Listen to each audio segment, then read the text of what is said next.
Dan sudah dikonfirmasi Nona A adalah Rusia atau Mikeneko. Sebenarnya online di Discord itu adalah ideku, tapi ketika aku ke sana, di sana cuma ada sampah dan kotak di mana-mana, bahkan sampai luar rumah gitu. Terus kenapa lo bisa suka sama Rusia? Aneh lu. Rusia mengakui jika dirinya menikah dengan Mafu-Mafu pada tahun 2021 dan bercerai pada tahun 2022. Valid. Rusia mengakui bahwa dirinya yang menulis berbagai postingan tentang Mafu-Mafu. Halo para tetangga. Mungkin video kali ini bakal lebih panjang karena dalam satu situasi aja ada dua kejadian nih soalnya. Dimana ada kore-kore menginterview Mafu-Mafu dan di satu sisi Mikeneko mengungkapkan tanggapannya terkait mantan suaminya itu. Dan sudah dikonfirmasi Nona A adalah Rusia atau Mikeneko. Perlu dicatat juga kalau konten ini bakal mengambil salah satu sudut pandang sesuai obrolan yang dibahas nantinya. Biar kalian bisa paham konteks di sini, silahkan nonton konten yang ini dulu, baru nonton kemari, biar kalian relate. Dan terakhir, kebenaran akan dibuktikan ketika hasil pengadilan keluar nanti. Dan ayo kita mulai bahas.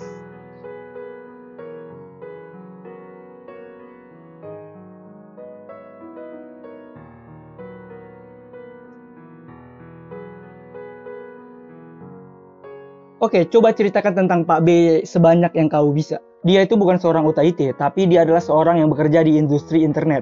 Bisa jadi VTuber juga nggak sih? Ada yang tahu nggak? Coba di kolom komentar rekomendasiin orangnya. Coba. Lo kan cuma nulis apa yang Rusia lakukan kepadamu. Nah, masa sih lo itu nggak pernah melakukan sebaliknya ke Rusia? Pada waktu itu aku benar-benar menghargai pasanganku. Mungkin memang ada saat dimana aku ngeluh dikit. Tapi KDRT, selingkuh itu nggak ada sama sekali. Berarti kamu nggak pernah mengatakan pelecehan moral kepadanya. Aku udah lihat semua obrolan Discordku dengannya. Banyak banget. Tapi nggak ada satupun aku pakai kata kasar. Nggak sama sekali. Nggak pernah malah. Soal aktif 24 jam supaya kamu tuh nggak selingkuh. Apakah itu benar? Sebenarnya online di Discord itu adalah ideku. Karena dia nuduh aku selingkuh setiap hari. Jadi menurut aku tuh kecurigaan Rusia itu bisa hilang gitu. Kalau aku bikin grup yang isinya ada aku, Rusia, dan karyawan aku. Karena ini nggak ditentang sama dia, ya aku pikir ini normal. Bahkan pas tidur gitu, mic-nya tetap hidup. Supaya membuktikan kalau aku tuh nggak selingkuh sama sekali. Nah makanya aku pun berpikir gimana kalau kita tinggal bersama gitu. Jadi aku beli rumah untuk kita berdua gitu. Nah ini yang aneh. Kenapa kalian tinggal terpisah padahal kalian baru beli rumah? Ada hal yang nggak bisa aku ungkapin. Tapi Rusia emang harus pindah dari rumah lamanya. Jadi aku nawarin rumah baru itu. Tapi Rusia bilang aku tuh nggak usah ikutan. Jadi dia tinggal di situ sedangkan aku tuh tinggal di apartemen sewaan aku. Ditambah kami juga sedang menuju perceraian. Jadi dia punya perasaan negatif gitulah ke aku. Rusia itu beneran selingkuh nggak? Iya benar. Bahkan Pak B kemarin ngubungin aku lagi setelah aku rilis statement yang kemarin itu. Dan minta maaf. Dan aku juga punya bukti perselingkuhannya. Aku ada bukti. Tapi aku gak bisa nunjukin. Karena aku bisa aja dituntut. Tapi aku ada SS yang bisa aku tunjukkan. SS itu berisi percakapan Rusia dengan Pak B. Dan Rusia mengatakan ingin lebih dekat dengan Pak B. Dan mengajaknya sekamar. Masih kurang nih. Jadi pas kami daftar nikah, dekat Natal harusnya kami tuh 2-3 hari barengan. Karena kami kan gak ada upacara pernikahan. Jadi aku nyewa tempat untuk 2 malam dan 3 hari. Beli hadiah Natal dan kue. Aku nunggu dia di tempat itu. Tapi Rusia baru datang besoknya. Dia datang jam 5 pagi. Tapi karena aku udah ngantuk, ya aku bilang yaudahlah langsung tidur aja gitu. Tapi dia malah marah gitu. Dan udah pergi gitu aja. Gak nyentuh hadiah, gak nyentuh kue. Dan aku baru tahu kalau dia nanya Pak B itu dia lagi senggang apa enggak. Tapi aku gak bisa mastiin sih mereka ketemu. Aku juga gak yakin juga. Bentar. Mafu-Mafu jangan bikin statement yang abu-abu dong. Soalnya di surat itu jelas sekali kamu bilang mereka ketemu nih, ngedate. Dan jangan abu-abu. Terus bagaimana tentang cincin pertunangan yang lo minta balik? Kupikir aku tuh udah gak bisa balik lah ke rumah yang aku beli. Karena bagi aku cincin ini sakral. Dan sejak nikah dia malah mikirin orang lain. Dan ya udahlah kupikir kita gak mungkin sama nih. Jadi yaudah simpel aja. Balikin cincin itu, yaudah masalah kita selesai. Dan alasan aku gak pernah masuk ke rumah itu. Ya karena aku yakin masuk ke rumah itu adalah tindakan yang salah gitu. Apalagi karena aku gak diperbolehkan masuk kan. Enak banget ya, belum apa-apa udah dikasih rumah cuy. Buset, mantep. Tapi ketika aku ke sana, di sana cuma ada sampah dan kotak di mana-mana, bahkan sampai luar rumah gitu. Terus kenapa lo bisa suka sama Rusia? Aneh lu. Sebenarnya sih banyak yang menentang hubungan kami ya, tapi Rusia tuh banyak cerita soal kenangan yang menyakitkan dia dulu. Kayak banyak pria yang jahat di luar sana, dan dia merasa aku nih orang yang sama juga gitu. Aku kan jadi nggak enak ya, dan ya udahlah aku coba menghibur dia gitu, kayak ngasih yang terbaik gitu. Jadi aku pikir kalau kita bersama di masa depan, nah, aku bisa membuat dia merasa lebih aman gitu. Apalagi aku punya juga kan masa lalu yang menyakitkan. Jadi aku paham betul tuh rasanya sakit tuh seperti apa. Aku tuh ngerasa dari perjalanan kami itu dia tuh nggak punya pengalaman soal cinta. Nah jadi itu dia sering banget marah kalau aku lama bales. Dan Rusia tuh bilang pacaran normal itu yang cepat bales gitu. Jadi disitulah aku jadi mulai punya Discord biar bisa balas cepat. Dan sampai akhirnya kami tuh ngirim ribuan pesan gitulah di Discord. Dan aku ngerasa itu normal-normal aja sih. Terus kapan kau merasa itu mulai nggak normal? Banyak yang mengatakan ini nggak normal, dan pada akhirnya aku menyadari hal itu. Kayaknya di Indonesia tuh normal deh. Kayaknya dulu aku pas pacaran ya gitu juga, tiap hari cacatan gitu. 1 menit balas-balasnya. Kayaknya normal sih karena aku udah pernah ngalamin ya, dan nggak macegil juga gitu. Normal.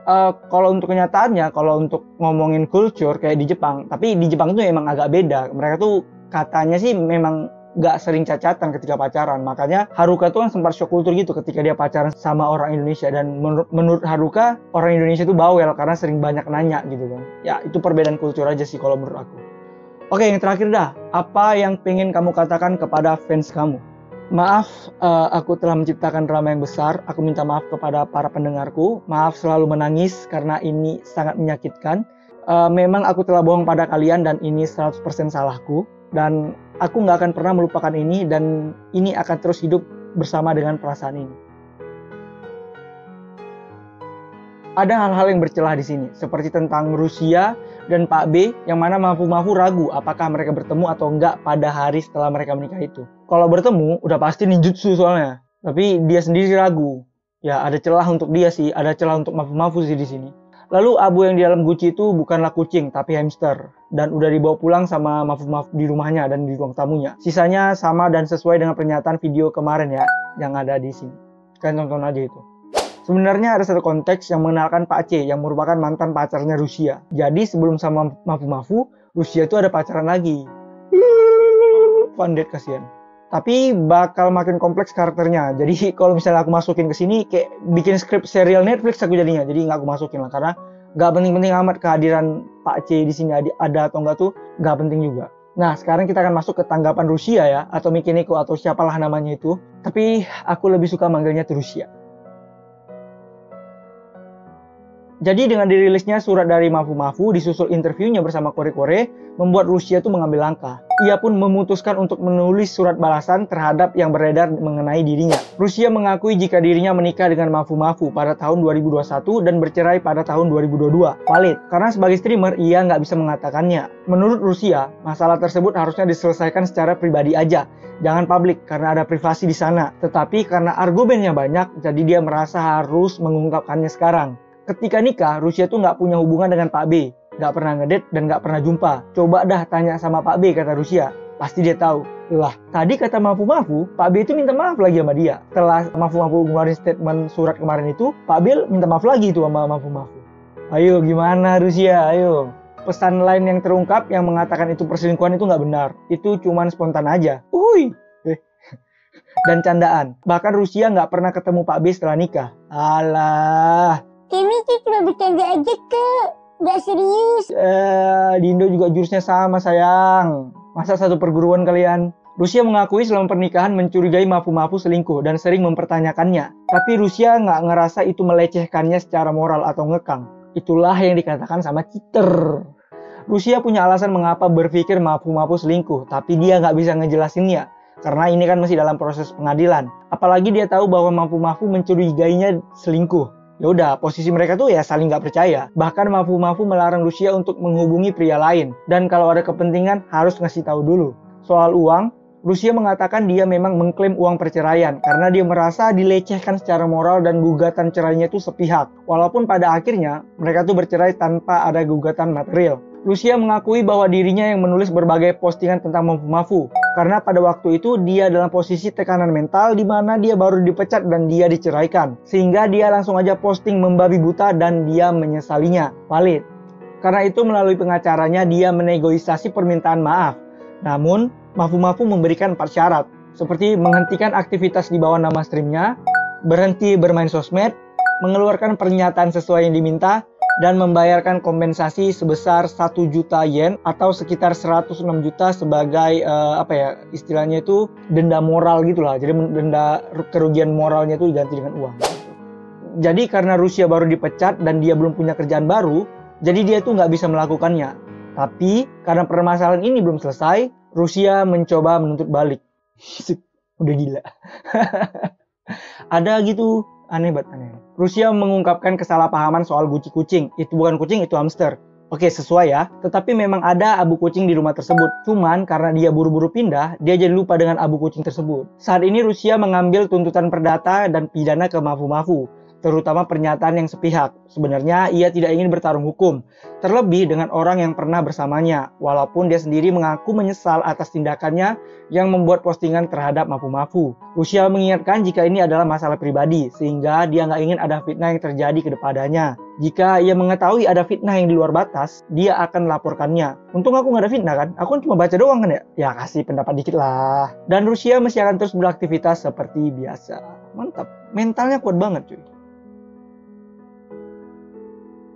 Dan ini pendapat aku ya, kalau kalian tuh pernah punya pacar selingkuh, kalian pasti tahu menanggapi pernyataan-pernyataan tadi tuh gimana. Oknum ya, oknum cewek kan, oknum cewek. Oknum cewek kan biasa kalau ketahuan selingkuh, enggak kok itu bercanda doang, kami main-main doang, bercanda. Itu salah satu ciri-ciri selingkuh paling normal tuh, paling bias tuh. Gue bahkan pernah ngalamin, jadi poin Rusia dia nyampah itu benar, dia ngefitnah juga benar, tapi nuntun balik itu aneh. Yang sehat dong Rusia. Dan menurut aku ya, tentang tuntutan Mafu-Mafu itu cuman kayak matiin karakter Mikeneko-nya aja. Sebenarnya Rusia itu masih bisa berkarir dengan nama lain. Yang dikejar Mafu-Mafu itu yang cuma nama Mikeneko-nya. Karena kan si Mikeneko tuh bikin statement tentang Mafu-Mafu pakai akun Mikeneko kan. Jadi si Mafu-Mafu ini merasa akunnya Mikeneko ini harus ditangguhin gitu. Ya sah-sah aja sih. Ya kan, namanya juga udah difitnah ya kan. Kalau aku sih sebagai Mikeneko kayak ya udah nih ambil nih Mikeneko, aku pakai Nazuna gitu kan, selesai gitu. Itulah gunanya punya banyak muka dan banyak avatar ya kan. Tapi apa sih yang terjadi kalau Mikeneko tuh benar-benar bersalah gitu di pengadilan nanti? Mengingat dia baru aja debut sebagai seiyu dan juga sebagai penyanyi. Ya sebenarnya sih konsekuensinya ya bakal habis karirnya. Karena kasus Rusia kemarin itu kan cuma terangkat di media online aja, dan pribadinya tuh kan nggak terangkat sama sekali kan. Jadi surely masih ada tuh chance dia buat naik atau berkarir lagi.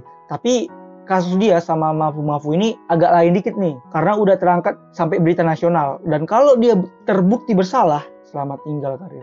Ya nggak tahu lah, mungkin dia berkarir lewat cara lain, kita nggak tahu. Tapi kalau untuk yang ini ya goodbye sama karirnya.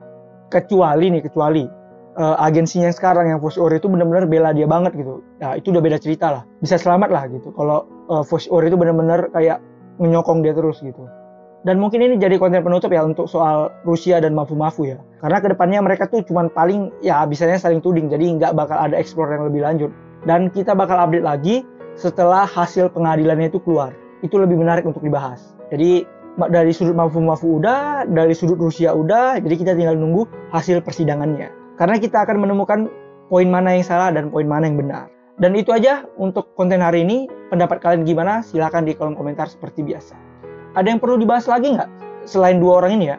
Ada nggak? Kalau kalian ada yang perlu dibahas, kita akan bahas di ngobrolin VTuber kalau soal VTuber. Tapi kalau untuk soal yang lain, mungkin kita akan bahas di section yang lain. Thank you semua.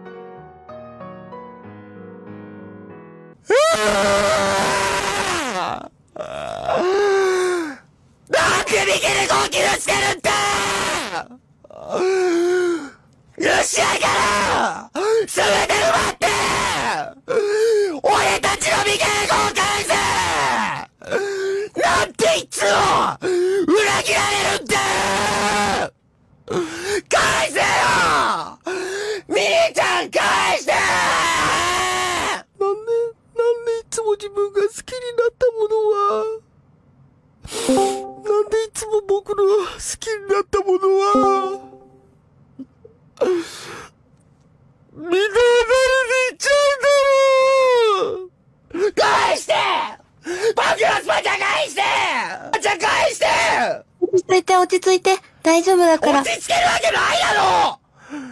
絶対戻ってくるって。だって僕の僕は信じてたんだよ。ルシアルと結婚してなくて、いつか僕が絶対に守ってあげるって言ってたのに、そんな。大丈夫だから。大丈夫じゃないよ。落ち着いて。落ち着けないよ。